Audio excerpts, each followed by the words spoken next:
You found a little love and give it back again. Is it supposed to be this hard? 'Cause you're tired of sitting here on your own. Yeah, you're tired of the feeling that you need someone. You found your peace no matter where you are. You will find happiness somewhere. You will make it back out there. So that's a Jotunheim from the difficult to say Schiit audio. This is a really good value, fully balanced little headphone amp, and we're feeding it from the MacBook using a USB cable going into its inbuilt DAC. So we're running the Nighthawks that way, and then we've got them running off a Dragonfly off the iPad, and then a Dragonfly running them off that MacBook. So literally just got the So we've got here, we've got Night Owls, closed back ones here, off the iPad. Another pair of the Night Owls over here, running off the Dragonfly Red with Audivana. And then we've got Night Hawks, which are the open back one. Again, running off Audivana off the Mac. And this time we're running with a USB connection into the Jotunheim headphone amplifier, running balanced.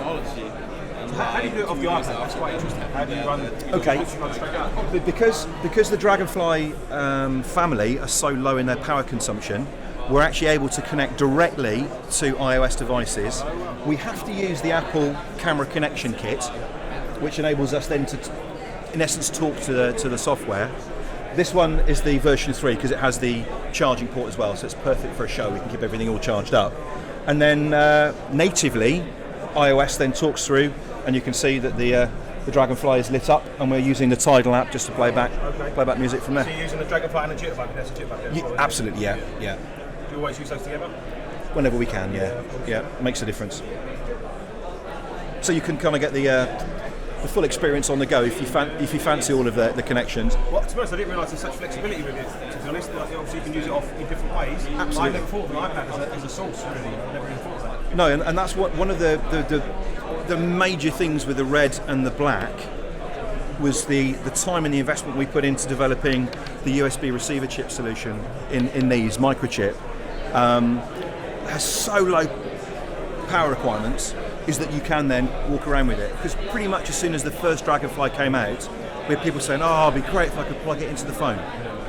And we couldn't then with iOS, because it has very strict limits on what you can draw. There were hacks available on Android phones for quite some period to use the original Dragonflies on there, because they used a Texas Instruments chip which used a bit more power, but that became a driver for us, was to find another solution, and we had to go out of audio industry to find the microchip receivers, and did a load of work behind the scenes to enable us to develop the new ones, and that's been a really important part of the performance boost we get from the red and the black. Well, there was a recent upgrade to allow you to use it with Android phones as well. I'm sure I saw it. Well, they've always been able to work with Android phones, but one of the problems is with Android is down to how the Android operating system talks to USB peripherals, and it's not consistent. So there are challenges with making volume controls work. So one of the things which is a byproduct of going to these new microprocessors is that they can be upgraded.